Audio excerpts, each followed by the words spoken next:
so this is Jada Lynn. Okay, so I know in the last video we had discussed what an overt narcissist is. Okay, but in this here video, we're going to be talking about what a covert narcissist is. Okay, all right. And I just want to go ahead on and say before we even get started that I am in no shape or form any kind of doctor, no psychiatrist, no none of that. I don't have the credentials to do so, okay, or to be on here posing as some kind of doctor or anything. I am only speaking from my personal experiences, okay, in which we will, because I got a whole bunch to talk about now, y'all. We will be talking about these things and my personal, about my personal experiences in further videos, but that's it. So I don't want y'all getting up on here talking about something Jada Lynn said X, Y, and Z. No, Jada Lynn said X, Y, and Z according to my personal experiences. Okay, so whatever it is that y'all want to do with that information, you can go ahead on and do what y'all want to do with that information. But we're gonna get up in here and we're gonna talk about this here covert narcissist, which I do believe is the worst type of covert narcissist. And the reason why I say that is because this individual want to come up to you like they are shy, scared, timid. They camouflage, but they just blend in. They don't stand out like the overt narcissist. The overt narcissist, you can spot them the minute you see them. The minute you look at them, you can tell.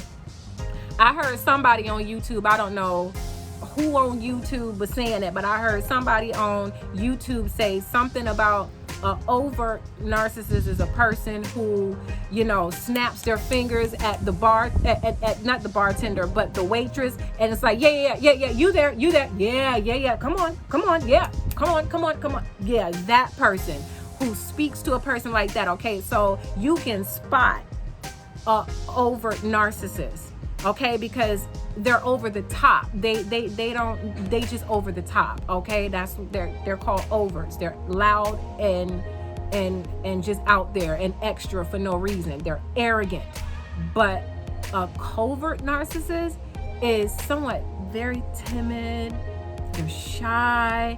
They play the victim. Oh, woe is me. Oh, this happened to me. Oh, that happened to me. Oh, this never worked out because of X, Y, and Z.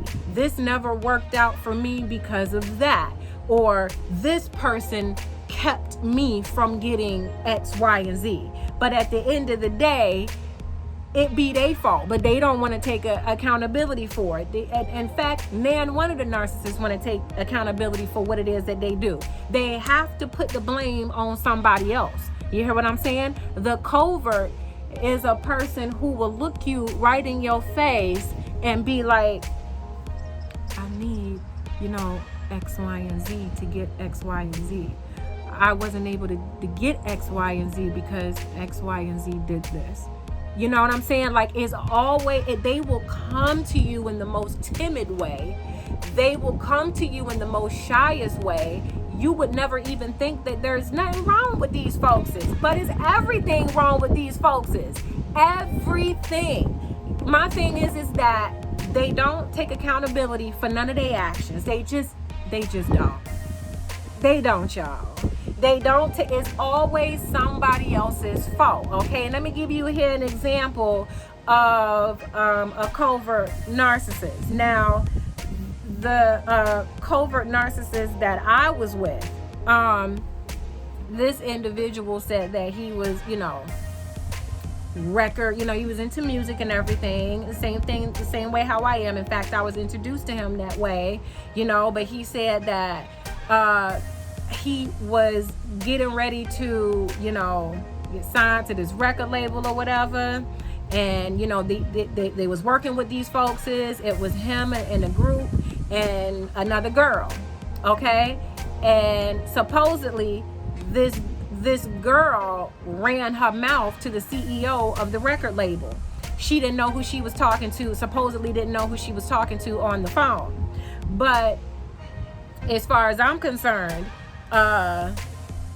when the CEO found out who it was, he was like, oh no, cancel these folks. I'm not doing nothing for none of these folks. I don't want these people in on my label. I don't want these people, I don't want to have no affiliation with these people, period.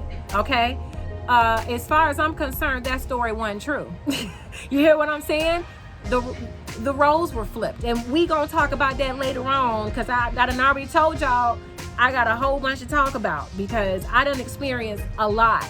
Okay, so we gonna break this thing down, and we gonna have y'all know understand, at least from my experiences and whatever other videos that you may have seen on YouTube. And you know, you can speak to a doctor, you can speak to whoever it is, but we gonna break this down. But for me, the covert is the absolute worst, and the reason why is because, you know, you look at them and it ain't nothing wrong with them. You look at them and, oh, this person can't do no wrong. This person ain't gonna do X, Y, and Z to nobody. No. Look at how well they're doing for the community, and that's another thing we're gonna talk about too. They, you know, it's like they have a backup plan that I'm gonna do this, but just in case it backfires in my face, let me have this community of people see me as a saint. Have this community of people look at me in a way, in a, you know, put me up on a pedestal where they can see no wrong. So if this individual does say something out against me, then the people in the community are going to look at them like they're crazy, you know, because I do such good for the community, or I do this for the community, or I help so many people out that I can't do no wrong. And that's just BS, because behind the curtains, behind the scenes, behind closed doors, they monsters. But then before they leave out of their front door, they put their sheep clothing on. You know what I'm saying? They're wolves in sheep's clothing, and you got to understand that. They will do whatever it is, they will say whatever it is, they will reverse whatever it is that they have to reverse to take to keep from taking accountability for their actions. At the end of the day, they still don't want to take accountability for their actions, because they feel like they're entitled and they should have whatever they want. You hear what I mean? So a covert narcissist is going to come to you in the most timid, shy, coy way that you can't see nothing wrong with that individual. And when you don't see nothing wrong with that individual, that's when they know that they got you hooked. You hear what I'm saying?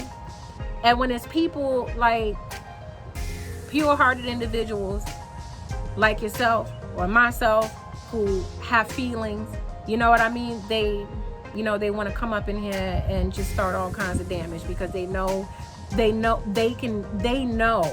that you are a compassionate person. They know it, and that's why they're trying to pull the wool over your head. That's just what it is. You hear what I mean? So a covert narcissist is a shy individual who comes across as a timid little boy or a little girl, and they want you to believe that.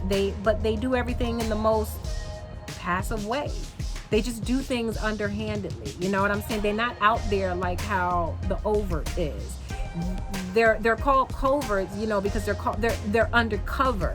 You know, they do everything behind the veil. They do everything behind the scenes. They orchestrate things for people to look at them like they are the saint, they are the good person. But listen, the truth always comes out. We gonna break this thing down, okay? Covert narcissist is a shy victim, passive individual. They're the timid little boy, the timid little girl on the inside, and it ain't nothing timid about them, because they out here doing the worst, okay? They do the same thing that the overt do, they just do it in a more timid way. Those two are just two different degrees. You're talking about hot water and cold water, but at the end of the day, it's still water. Do you hear what I mean? So they just two different degrees. That's all it is. All right? Covert narcissist.